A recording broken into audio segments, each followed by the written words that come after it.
Um, cool, we're recording. The Michael, what was our topic? What's the one thing you need to improve with your client presentation to achieve better conversion?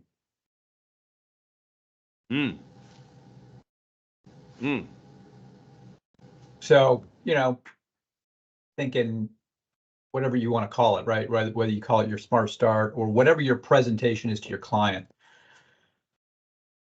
I think we all have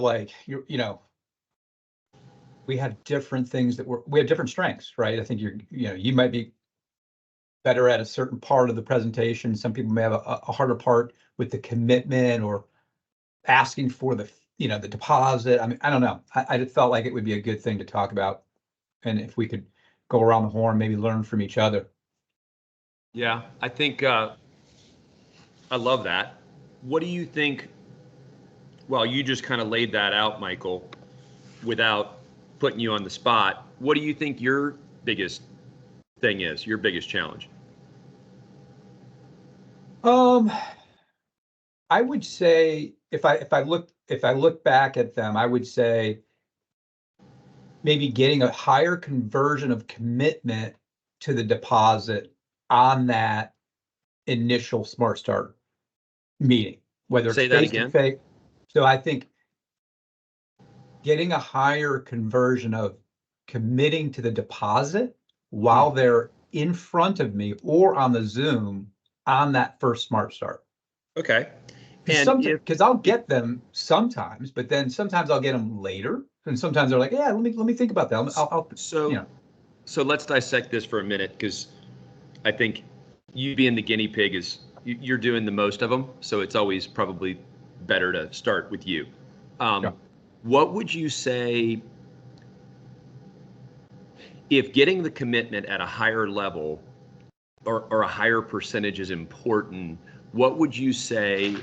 And people can go in the chat. What would you say is essential for them to committing to that fee in their eyes? I mean, I think it's essential to build as much value as possible. All right. I mean, higher, right. But let's just say this. It's always, if someone's going to purchase something, they see value in it. Right. What would you, so that's a good answer. That's a 10,000 foot up. Does anybody have any thoughts or suggestions on what I'm going for? To create urgency, to create value, they have to see something. So what else would? Well, I think it depends on this. Like, I think every Smart Start's different, right? So if it's a situation where, let's say they're buying in Alpharetta, and they want to be in this one of two neighborhoods, and they're real picky, right? In that scenario, and I know that going up front or into it, I think in that scenario, I'm going to paint the picture of, hey, look, it's competitive in those areas. You're not the only one that wants to buy in those neighborhoods. Those houses are selling in minutes, hours, let alone days. So in order to give you the best advantage against competition, there are a few things that we can do in an awesome program that we created a couple of years ago when during COVID, it was just so cutthroat competitive. And we had a really good success rate of winning offers. Let me tell you a little bit about that. So time out. Yep. So here's the first thing that I see. Benton, write this down because this is critical. You just used a closing technique called inventory versus demand. So if I'm sitting with Christina, I'm a lawyer, she's a doctor, we don't know shit about the market, but we're moving, and now you've shown us maybe a visual of supply and demand. Maybe this is a map visual of Atlanta, and in the right side there's a box called current housing inventory in the area you're interested, and then current number of buyers. Then you can show me and Christina that, hey guys, I'm not trying to convince you of anything, but I'm showing you we're in a shortage market here.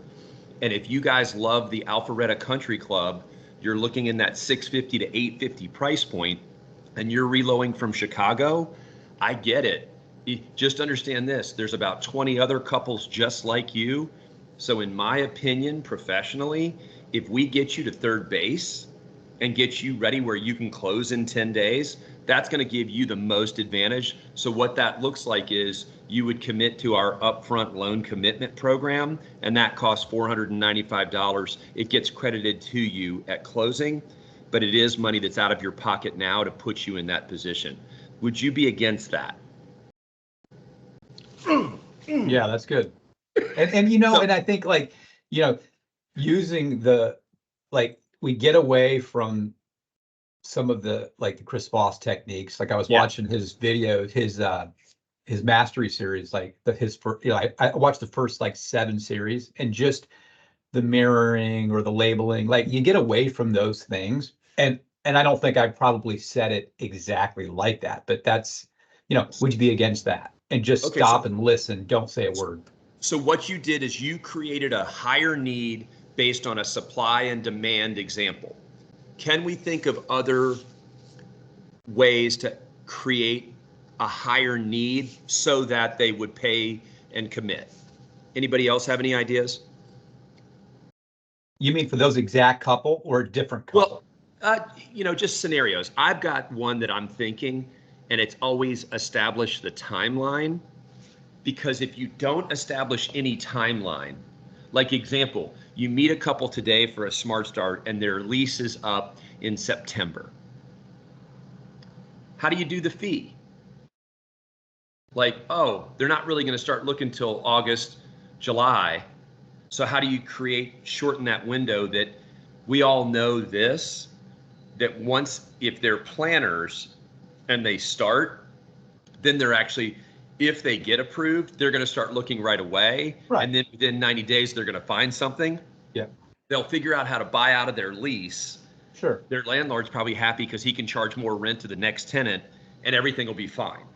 But then how do you say that without saying that? Well, it's very simple, because they don't know what they don't know. Say, oh, if you're looking, so your lease ends in September, right? So if we look at the timeline, you know, now being March 1st, with inventory being so limited, you're actually, you might think you came to us early. Actually, the timing couldn't really be better. And let me tell you why. Ben, will you pull up the next steps visual so we can all look at it, because it has what Michael's talking about? Michael, so maybe a calendar. Yeah. Like now you're using a timeline close of, I'm marking the calendar here where it's February, it's March 1st here. We only have 26 weeks before your lease is up. And like, you get what I'm saying? Right. Sure. Pull that up. 60 days to find the home easily, right? You want to find the right home. You know, Jill, you just said that you're super picky, right? I mean, I get it. You know, my wife's the same way. She wants what she wants. So we need to give ourselves enough time to find that property. So I think us talking now is actually great. And I'm so glad that you came early, right? You thought it was early, but it's actually really good timing. Because if we find a house in 60 days, even though we're going to be fully approved, the seller might not want to close in 2 weeks. They may want to push it out 45 days, because guess what? Their house isn't good. You're building a new home. It's not going to be done. Maybe they want a 60-day close. So you know what I'm thinking, Michael, is that with the Smart Start, do you use this form? Are you using this one? No, but I need to get that. That looks really good. Yeah. So this may be the really missing link in your closing, but we could play around with one more visual. Yeah. So Benton, what's funny is that 2025 calendar is just too far out for urgency. So maybe we just put the 2024 calendar and make it bigger, so that zoom in a little bit. So, hey, clearly, Michael, if your home buying timeline is now, I'm going to recommend that you and Allison move forward with upfront pre-approval, and let's get everything started. We'll send you the credit card authorization. Do you have any more questions? Or what questions do you have for me? Like that's the assumptive close, because I'm checking the box now. Correct. Hey, Michael, it sounds like you and Allison are 6 months out, And let's just look at this calendar, and let's say we enlarge the 24 and delete the 25. That's when you can take your pen and what you just were using, you were like, hey, today is March 1. Look at how many weeks we have left. Can you zoom in on the 24 calendar, Benton, so we can kind of see it? Which, by the way, you're saying that now because it's March, but you might feel different when it's November or October. Oh, yeah. I'm just saying that I'm Michael's thing was, how do I up my percentage of getting fees in the moment? So example one was the what you put in the chat, which is, hey, here's a map of Atlanta and we have a shortage crisis. So if you're not ready, you are going to lose to other bidders. Option two, use this timeline close of, hey, what's your timeline? The toughest one to probably close, zoom back out, Benton, is the 6 months or more, right? Michael? Yeah, probably. Like yeah, for sure. Yeah, you know, it's just like a fact finding, their first timers, and it's yeah. It's okay. I mean, look, I'd rather talk to them than not. Right. Scroll back out so people can see that form. Scroll down a little bit. So the homework, we kind of made this like that's good. Documents we need, items we will do in the next blank number of days. And then Michael, that last little piece was this helpful? Zoom in on that. I don't want to get sidetracked because I want other people to, I agree to sharing my testimonial about this meeting. I'll tell a friend. Yeah, that's cool. I like that. Yeah, so how about this? If this form, Michael, on the other side had that visual of a map of Atlanta and you could turn it over and you weren't getting that warm and fuzzy about them moving forward, maybe we have a visual on the back side of it called inventory in our market. It's a good idea. Okay, who else struggles to convert and what is your struggle? And we'll play on this. Maybe we can improve our form to help everyone. Andy? Yeah, I've had a couple smart starts this week, and creating urgency. I had a really good, super clean file come in, but the guy, his timeline's this year. So like this would be a one-touch, TBD approval, but just creating that urgency. I think the idea about having like the map with the inventory, and that is so genius. I would tell all my agents in their buyer consults to use that too, just because like this guy's from another market. He knows Tennessee is hot, but he lives in Virginia. So it's like, and I was like, what's your ideal timeline? He was like, honestly, I'm just going to see what the market does. And then if an opportunity comes up, I'm going to, make an offer. So it's like, he would be a perfect candidate, but I wasn't able to create any urgency. So that's a struggle. Well, here's a thought riffing on it even more, Andy, that if you knew in the meeting, and I was about to type it in, but I'll just say it. Let's say he said, hey, I really like WeHo. I like where you live and I like the nations. I think it'd be pretty cool if you could say to him, and maybe this would be a post-closing follow-up to get him to pay the fee, which would be like, hey, I called the agent and in the last 90 days in the WeHo market, the average days on market, Fred, was 19 days. And the average days on market in wherever was 22 days. And when I called Sheila, your agent, we looked at the ones that went under contract inside of 5 days. And those were the ones that we think might be the ones that you would be interested in. We just have a hunch. So here is a thought. You're looking in a highly competitive market. And I know you currently live in Indianapolis and the average days on market in Indianapolis is 65. So I would think that if you're more prepared than other buyers, you're going to have a higher probability of winning your contract when you write one. So would you be against committing to getting the upfront approval so that we could close in 10 or 12 days if necessary.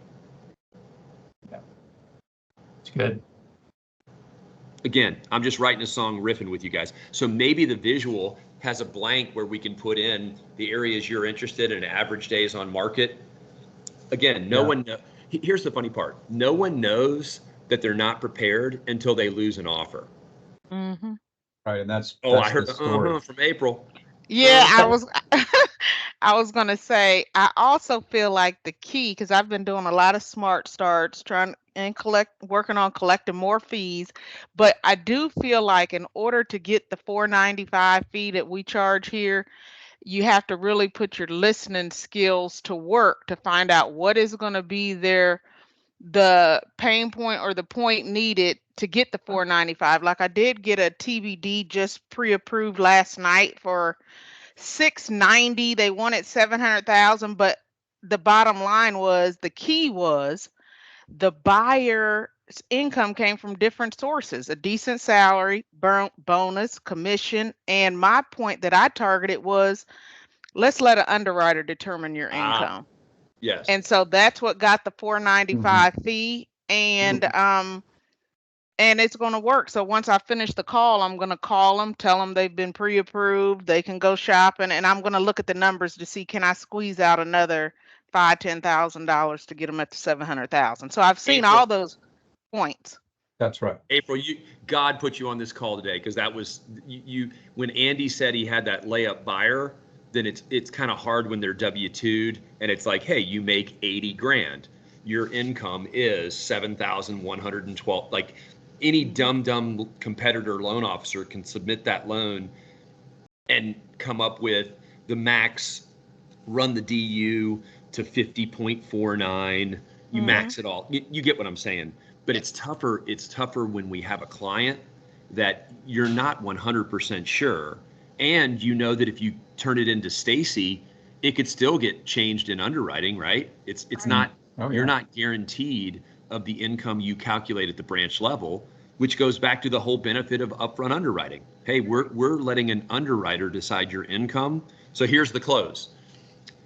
Hey, I will be honest with you. To get the maximum number and avoid stress, April, pretend you're the client. Okay. April, you have a lot of moving parts with your job and your bonuses. Would you agree? I would. So here's my professional opinion.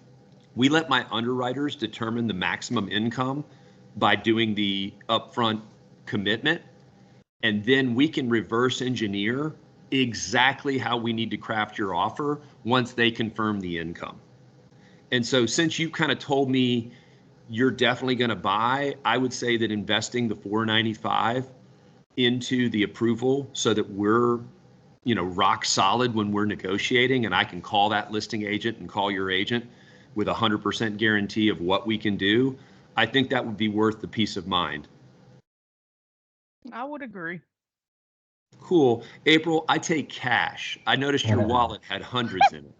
Hey, time out real quick.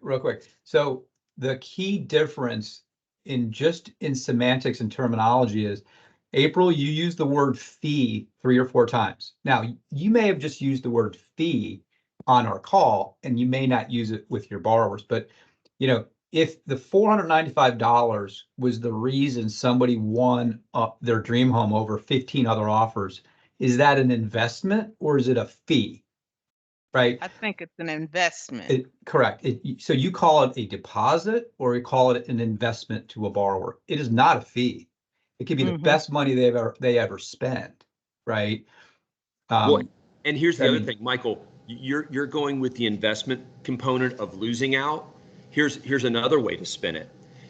April, I think for me being a professional and our company offering this, and we know it's unique in the marketplace, I feel more comfortable, as your agent referred me, if you feel like we're a good choice as your lender, this lets me represent you to the highest degree when I know what the underwriter has confirmed on your income. So I can make that call with 100% confidence. Otherwise, I will be truthful. If everybody just says you're approved up to some number but never takes it to underwriting, there could be a variable, and that could create stress if your loan for some reason doesn't get approved where you want it to be approved. So with that said, I'd like to move forward. Unless you have any other concerns, I'm going to send you the link and we can issue the commitment. It'll take us about a week to get through underwriting. What other questions do you have for me? Nothing. I'm just trying to close. I think you're doing good, and you're right, Michael. In this conversation, I did say fee, but normally I'll say a deposit towards your $17.95. But in turn, some people still hear deposit as a cost, so I don't care if you call and I'll tell them fee, cost, investment, but it still is a cost for us to do the, handle the process, do the verification. But I do hear what you're saying, and that makes a lot of sense because sometimes people don't hear what's coming out their mouth when they're correct. So I like that.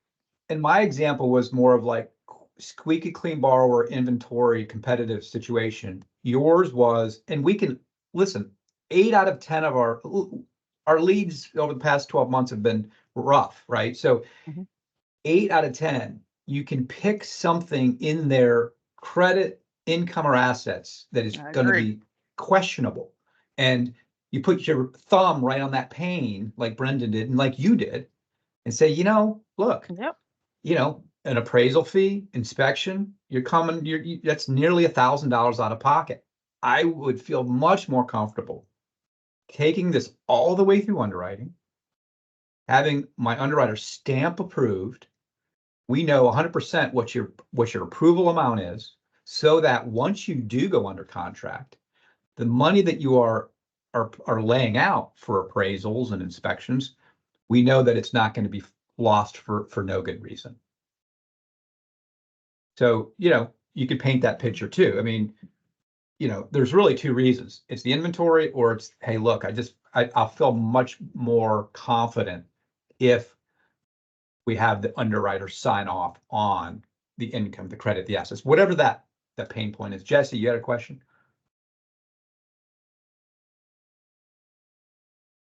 You're on mute. Yeah, sorry, I'm getting there. I just don't know. Do we give it back if they don't get approved? Like, is that a possibility? No. Like, no.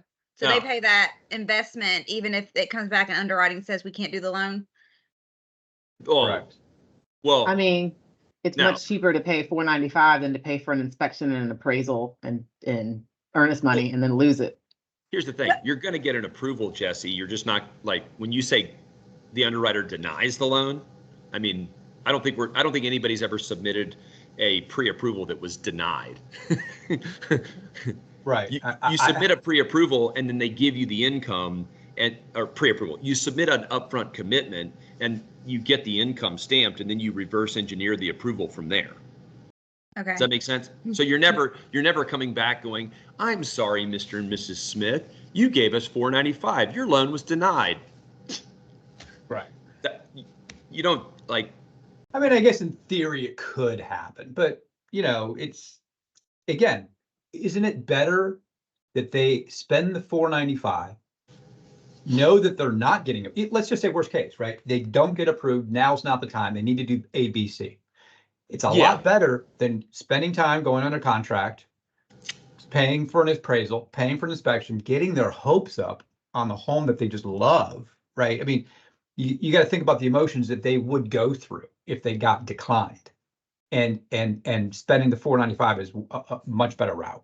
Yeah, and, you got to look at it that way. I think that's an extreme case. It is, but I kind of went to this. If there is an angle, Michael, credit, income, and asset angle, right, then you're going to expose that pretty quickly. And my thought would be that the $495 that we collect that covers some of the upfront costs and the time for all, like, because there is more of a time commitment on a full loan commitment than there is on a, what we call, if Aaron's on the call, I'm thoroughly approved by Aaron. Remember that, Andy? Remember in A Few Good Men when Demi Moore says, I vehemently object, or I strenuously object. Do you remember that line? When she's like mad at the judge and she's like, I strenuously object. Well, we used to play off of that line, and that like, you are thoroughly approved by Gloracell and my DU findings. Gloracell's letter on a Saturday. Meanwhile, Gloracell didn't calculate something right. She thoroughly approved them through DU. They go under contract, and then Gloracell gets the note from Stacy, like, WTF, we can't count this, and this. The back ratio is a 78. Gloracell, you remember those days? The worst. Pull out the machete. Pull out the machete. Income's getting cut. Yeah. So here's the thing. Back to is it Jesse? The goal on this, which that you're never trying to, like, let's rewind here real quick. No one, I used in my little quote there, manipulative. I hate saying that. We're just trying to show people the value, because in the end, if we do the work up front, there's never a manipulation. It boils down to, we're going to help them get what they want. Now, if they are like, oh, but yeah, I found a better rate on rocketmortgage.com, well, then go there. If they find a better rate after the fact with 3 days left to close, okay, I'm sorry, I can't match that. We did all the work to get you under contract. And yeah, you did pay us a fee. And yeah, it's non-refundable. I'm sorry, if you're shopping me after the fact, I can't do anything about that. You're dishonoring the work we've done. We all have an issue that when we put in all the work and then they shop us later, we're all pissed. So who's being manipulated? Well, and think about it. Think about it this way: $495. We've spent $180 on credit. Yeah. We've spent $300 on an underwrite. You've spent $500 of your time. Like, who's losing here? Like, we are. We don't win at $495. I mean, let's be honest. So it's a good question, but in reality, you have to think about it that way. Well, and I think this goes back to the bigger question: how do we increase our closing? So we talked about a map. We talked about using that form and a timeline. We talked about what April said. Hey, there's possibility that I could screw up the income, so I'd rather an underwriter stamp it. I put this in the works on so hey, Michael, just here, you're the client. Before we finish the presentation, you and Allison are kind of fidgeting. I'm not getting up warm and fuzzy. You're not jumping over the table going, where do I sign? Yeah. Hey, Michael, has this meeting been helpful so far? Oh yeah, absolutely. Great. Well, I think I'm glad that Sheila referred you. I'm glad you and Allison came in. I think we've gotten through everything. I do have like a very important question, and I think that I want you to be 100% honest with me on this. Yeah. So on a scale from 1 to 10, and let's just say 10 is 100% likely, how confident are you that you'll be buying a home in the next 6 months? Oh, very confident. So would you say a 9 or a 10? Oh, yeah, I'd say a 9. Yeah. Okay, great. Now I whip out that piece of paper with the timeline, with the big calendar. So I check the, you're pretty much 100% confident that this is going to happen. And then I go into the investment of the approval. Let's say your loan's really clean, so I can't close with, hey, the underwriter could screw this up. And then I use the timeline, and I use the density factor of you and Allison are probably going to be looking in a market that has, you're not looking in rural areas, you're looking in Alpharetta and here. So that average timeline, and there's nothing worse than wasting your time and getting beat out because you're not prepared. So Michael, with all of that said, I'm going to recommend that if you and Allison are prepared now, we commit to the pre-approval, and my team will get you disclosures that you can sign tomorrow and process your credit card for the upfront commitment. Sure, let's do it. Okay, great. So because if they're going back to Andy's example, they have 12 months to use this, right? So if they say they're going to buy within a year, great, this is perfect for you because you have up to 12 months to use it. If they don't commit, they're not committed to us. Okay, how about this? Michael, what if I said this? Hey, I really appreciate, I do the whole thing, and then I say, Michael, on a scale from 1 to 10, 10 being 100% likelihood, how confident are you that you and Allison would be buying a home in the next 3 to 4 months? Probably about 6 or 7. Okay. So you feel like it's lying in that 3 to 6 month range? Yeah, I do. I just because we've been looking online. I've been on Zillow. My wife's on Zillow every day. and there's just not much out there. And then if she did find something, it's gone the next day. It's just. Well, Michael, you know what's funny? You and I are a lot alike. Our wife has to make the decision. That was exactly what to say. Like, you know, Michael, you and I are a lot alike, and I think most people that do planning want to make sure that they're putting themselves in the best position. So I think just based on that, I feel like you guys should get an upfront commitment. And whether it's with me or another bank, I don't even know if other banks do what we do. I think that's maybe why Sheila refers us. But if you feel comfortable, I would say the investment is going to pay off. I agree. Yeah, I mean, I think it makes sense. Hey, let me ask you another question. So time out. So thinking about the first base, second base, third base, you know, and explaining it, you know, is it cheesy to say, well, you know, hey, you're on the field. Where do you want to be? Like, what makes most sense for you in your position right now? Right. How do you score most effectively? Being on first base, second base, or third? Third. Right. Yeah. People like it. I mean, I don't know. Who else has questions, like, you know, going back to the initial topic, like, where do you get stuck? Where do you have issues? Anybody else have anything that just sticks out? So that whole concept makes sense and is straightforward. But what about the guy that's, you know, just starting out? I mean, what do you do at that point? Obviously, you're not going to collect the fee. You're not going to underwrite it if they're a year out. But what's the best approach to, you know, hang on to them and keep them? Here's what I would say. Benton, pull up the follow-up form. So here's how I would close that, David. Hey, David, thanks for coming in. Was this helpful? Yeah. Tell me how. I learned a lot. I really, you know, never bought a house before. I have no idea how it works, and you were, you know, great in helping explain the details. Okay. Well, I've got this form here now pretend we're looking at the form. Yep. So I don't think that you're going to be buying until sometime next year, just based on the fact that your lease isn't up until March of next year. And so this Smart Start follow-up form, what I want to do is just fill out the notes and homework. Scroll down, Benton. And then here's a thought, David.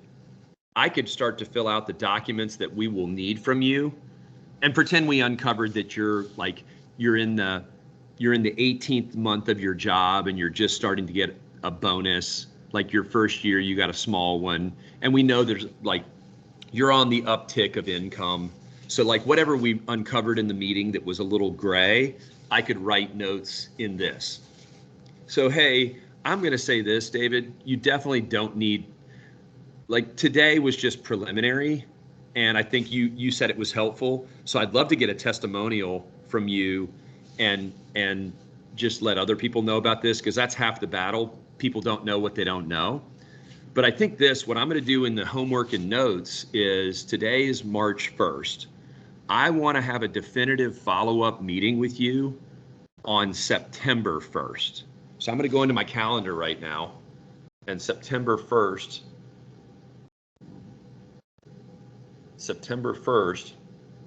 is a Sunday. So why don't we have a meeting on September 2nd? And I'll put that in the notes and put that in my Outlook calendar, and I'll send you an invite that we'll do a follow-up, because at that point you'll be about 6 months out from maybe making a decision. And who knows, things could change. Hell, you could leave Nashville and move to Cleveland. Right.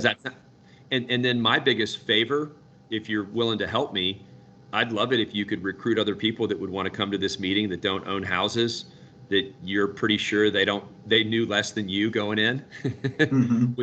Is that fair? Yeah, absolutely. Yeah, my brother actually is, talking about buying his first house sometime next year too. All right, I'm going to put that on this homework assignment, that you need to text him and me a mutual text introducing me. For sure. All right. I mean, David, that's put it this way: give them this, hand it over, write a contract, send the Outlook invite. I mean, none of this. This is the reason I asked, because it seems like they're either making an offer this week, or they're so far out that there's nothing for me to do. Yeah. So you're kind of damp. And if they're making an offer this week, and you're that late in the intro to them, there's a 50-50 chance you're getting shopped. Oh, I get that. Yeah. No, I'm just saying, that's like, seems like the majority of people these days. Yeah. And I think that if the other funny thing, and this gets into like the shopper, let's say someone comes in, they love the meeting, and then it's like they don't really want to commit because you see like in their notes, they have 3 other quotes. That's the tougher one where you can just say, hey, I don't know if going with us is going to guarantee you the lowest rate, Mrs. Smith, but one thing it can guarantee is that if I get on the phone with the listing agent on a Thursday, Friday, Saturday, or Sunday evening and tell them that we have your loan commitment, that your offer is much more likely to be accepted. So if saving an eighth or a quarter in interest rate is more important to you, but other lenders aren't willing to do what we do, then I can't tell you what to value more. I can just tell you what we offer. By the way, the shopper that I had last week that you said 50-50 chance that I'll get him, loan is approved. Nice. Yeah.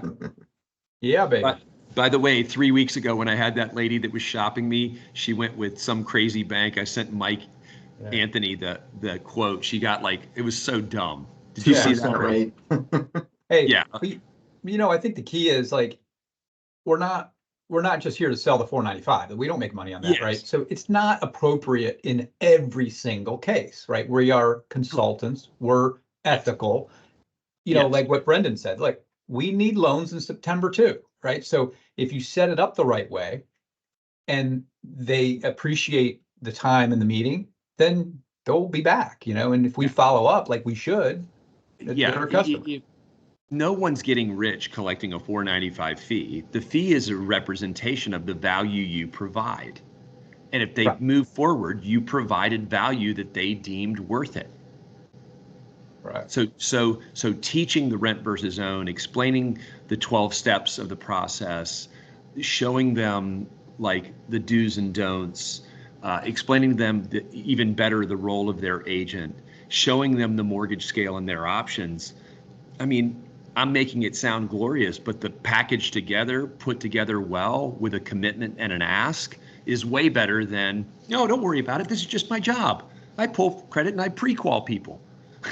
Hey, if the smart start is done right and they learned a lot, that's worth $4.95. I mean, there you go. Jesse's going to listen to me at 11:30. It will be worth $4.95 just to be on that call for an hour. Yeah, I promise. So Michael, rounding out, it's 9:10. We've got 5 minutes. How can we? Because I've got a smart start with a nurse. He was my ICU nurse. Oh wow! And I'm going to do it virtually. So Benton. I need McBenton to. Ooh. I'm gonna stay home and do it virtually. Yeah. Let's record it, but I so want to get a real in studio, like Michael, just, the whole people come in, they sit down, they fill out the all about you. There's a little action shot. By the way, I have a photo of a couple that was all lovey-dovey in the front, filling out the all about you. And we're working on their pre-approval right now. The funny part to me, how could we make it theater to where people could really see it? And then more importantly, you could use it in your social media to attract consumer direct. I mean, I don't know how we could make it sexy, but I feel like. Well, you guys got the studio there in Nashville. So, I know. Here's the thing. And you got the guy that films you. Mm-hmm. So maybe maybe if you could find the funnest first-time homebuyer couple that sounds frisky on the phone and they're like, yeah, we want to come in. And if you said to them, hey, I know this sounds weird, but I've done 1,000 of these. Would you care if I filmed you guys? Because we might be doing this educational TV series on the Smart Start in Atlanta. Public television has contacted me and they want me to film what I do. Would it be okay? I mean, we'll scratch out the name. Would it be okay if I had an entire film crew in the meeting with you? I will ask. I will find the right Andy? clients to ask. Andy, I Some think some people would get a kick out of it, maybe. so. I challenge Andy and Michael, Gloricel, and anybody, David, Parker, anybody who's doing Smart Starts and feels comfortable enough. The next person that sounds frisky and willing, you just say, hey, we might be doing a public TV series and an educational series, and we'd love to film your meeting. We'll edit out any like pertinent info. Sure, We yeah. would not share any of your, like, we're going to edit it pretty heavily, but it's just to show certain things. Because what if your cameraman, you're doing like rent versus own, Andy, and they're like literally like the couple's like, oh my God, like I didn't know that, you know, and you catch that. Like that's the thing that's the thing to me that the funny part is that the agents that I have done this in front of and for have always said, you must go meet with Brendan. His Smart Start totally changed my mind on everything when I bought my home. Go meet with him. You know, and Michael, you know it, and Andy, you know it, and others on the call, you know it when you teach it and someone says, man, thank you. No one told me this information. Boom, hook. Right. Yeah. So Okay. I would love it. Challenge. We've been challenged, Benton. Maybe we record this one with Mitch, my nurse from the ICU. I was closing him when I was high on morphine right after my heart surgery. Hey, it worked. You're always selling. Vintage Brendan. All right, boys and girls. Till next All week. right. See ya. Have a good one. See you. See ya. Bye.